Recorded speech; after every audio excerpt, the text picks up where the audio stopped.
what do you think brought you out of this more Afrocentric, way of thinking or ideology to help heal some of the racial trauma that you experienced? Great question. I get that question a lot. People say, man, you got an amazing story.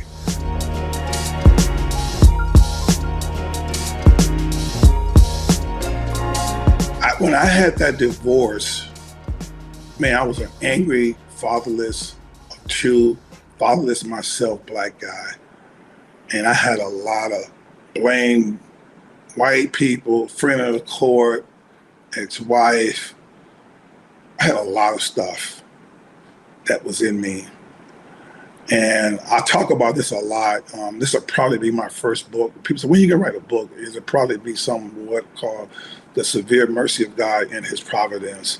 Because the divorce actually, where I was a Christian after the divorce, before the divorce, but it was during the divorce where for the first time where I saw my sin. And pride, self-righteousness, everything. But I mean, I really saw my sin. And I told people I had like a 3-year dark night of the soul where all I could do in my prayer time was say, have mercy on me, O Lord. I felt the weight of my sinfulness like I had never felt before. And it was all the work of God when I look back on it. And I must have wrote my ex-wife 1,000 letters, apologizing. I mean, I saw sin in every wink. I mean, every wrinkle on my face. It was just like, I was conscious of what the New Testament authors talk about as sin. And I didn't always know that. And I'm here to tell you, it really, Lord used that time in my life.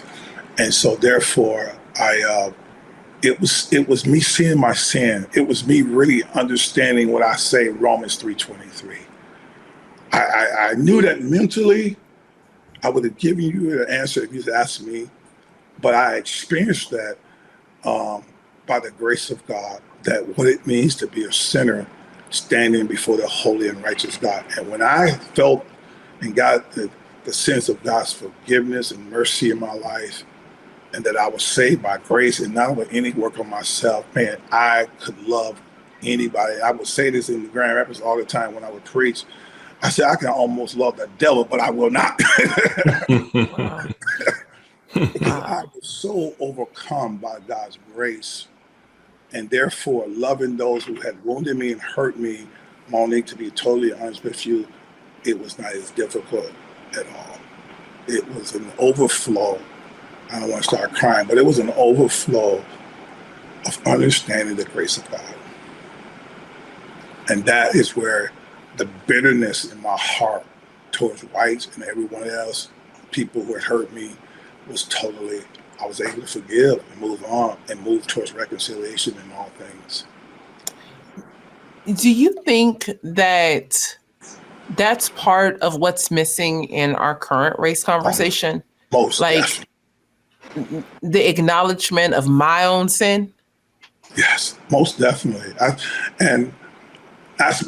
been a part of what I'm trying to do at Urban Hope. It's the message of the cross has been so downsized. And so it seems like that Jesus is just making up something that's very difficult for us to get across. Well, if you pull Jesus out of it, there ain't no answers to this, man. I tell folks, pull Jesus out of it and just go to another civil war then, because that's all you're gonna get.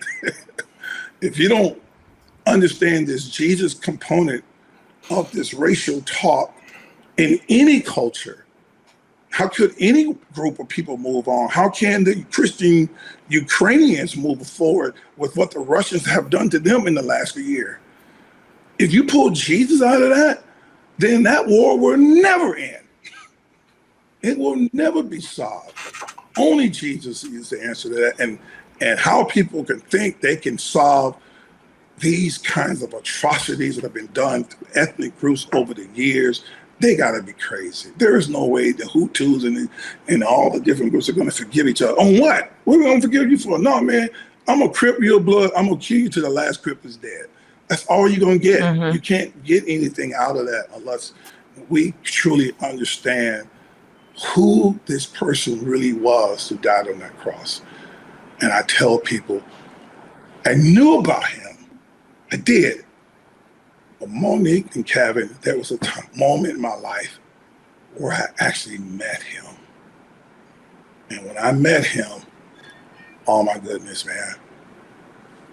Forgiveness of my enemy. And this is what I think Paul is trying to say in Ephesians 4:31 when he says, get rid of all anger and malice and anger, and the Greek word pikria from among you. And I remember that was my first sermon that I preached at this white church where I was for 10 years in Grand Rapids. And the Lord had me focus on the Greek word pikria. And I like what one Aristotle said of that word, because it was a common word in that Greek culture. He says it was a person who refused to be reconciled. And I'll never forget, that was my first sermon in front of this church on a Sunday morning, 3 services.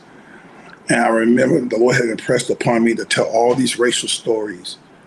And the pastor had assigned me that text, not knowing my background and my history, because I kind of hid it a little bit. I didn't tell them all these racial stories. I hid it for that sermon. And I stood 3 services, and I told everything I just told you and much more. And they knew the companies. I named the companies. And I was crying. I'm from Selma.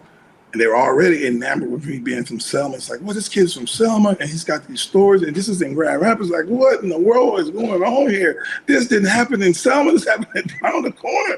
And this is in Grand Rapids, Michigan. And this is in the north. It had people all over the place. Like, and I stopped in the sermon. I did it 3 times. So I said, let me ask a question to the audience. What happened to me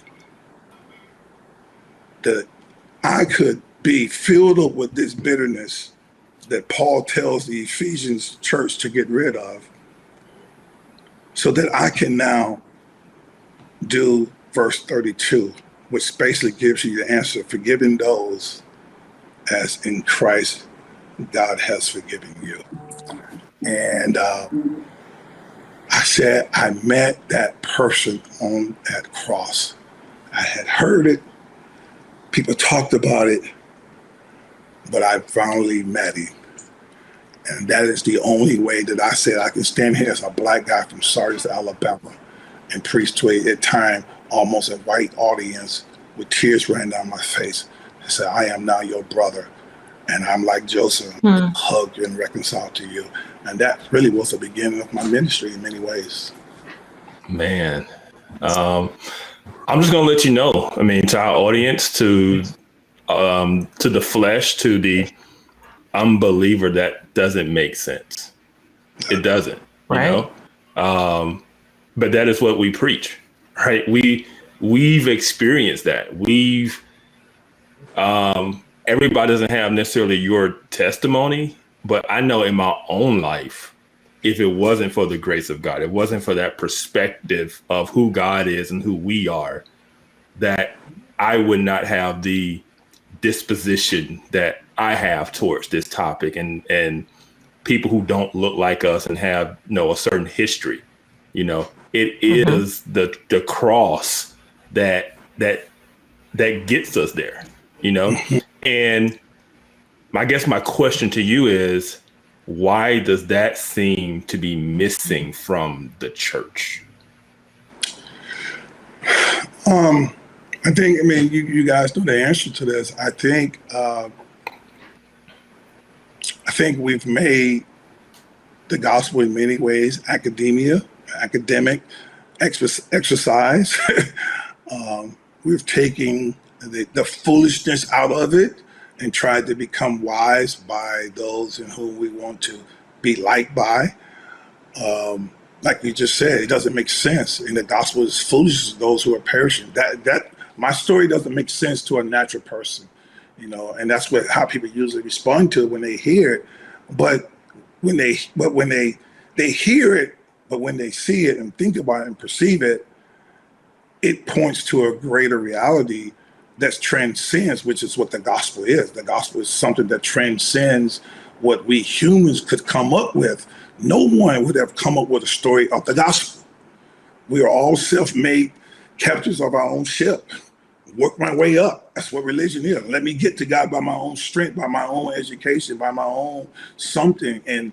But a gospel that comes down to the humble, to the broken, to the despised, to those who cannot save themselves, it totally goes against all natural means of understanding it. And so therefore, typically the people who are talking about race, that's how they're coming at it. There's got to be another way of fixing this other than that man named Jesus. Pay me, give me my dues, like the prodigal son. It's got to be a better way than talking about this guy on the cross. I get it. That's how I was like, Jesus? That's the answer? That's what you... I don't even know if I even really believe in him. I'm like, come on, man, give it, man. Like I said, man, miss me on that, man. Can't tell me that okie dokie. What are you talking about? So Jesus, and then you throw that white man Jesus? Man, no, man, so you brainwashed. I get it. That it doesn't make sense. But then when you watch and you study where true reconciliation has been exemplified, you will always find that in the common denominator of people where that is taking place, here again, there's that man named Jesus is in the middle of it. Mm. That's the catch. Mm. When you find that ex-wife that has forgiven her ex-husband, when he did everything to tear her down, and she looks him in the eye and says, I forgive you, you'll find that Jesus in play. Mm. That's all I've ever seen. It's always that Jesus, the one that and so what you have in this conversation is people writing books. I see this all the time. They're writing books. Yeah, I know we're Christians. We're all Christians here. We believe in Jesus. But it's got to be more. Yeah. Yes. I call it the Jesus plus gospel. So even though the telescope that just came out, the new one, said, look at all these galaxies blowing people's mind. Even the scientists are on that. Scientists are putting up their glasses on. Man, I can't even see. Stevie Wonder, what's going on up there? and they say, well, we can see all that. And Jesus made all that, but then we say, but it's got to be more than him. Mm-hmm. Even though the galaxies and the stars and the moon, there's got to be something more to fix brokenness and sinfulness and inequality and injustice and among human people than Jesus himself. And here comes CRT. Here comes BLM. Here comes all of these isms trying to say that I answer it for you. And we all know you couldn't have paid me enough money to take out the pain that I had in my heart towards people, white people. Yeah. Mm. That was not an amount of money. And that's why I see blacks say, man, you looking for a paycheck. Can I give you a little heads up, man? If Bill Gates came and said, would $1 billion help you with your race? Forgive me for a guy who looks like me. The truth of the matter, it would never will. Because it's a spiritual malady that needs to be addressed by a spiritual reality called Jesus dying on the cross.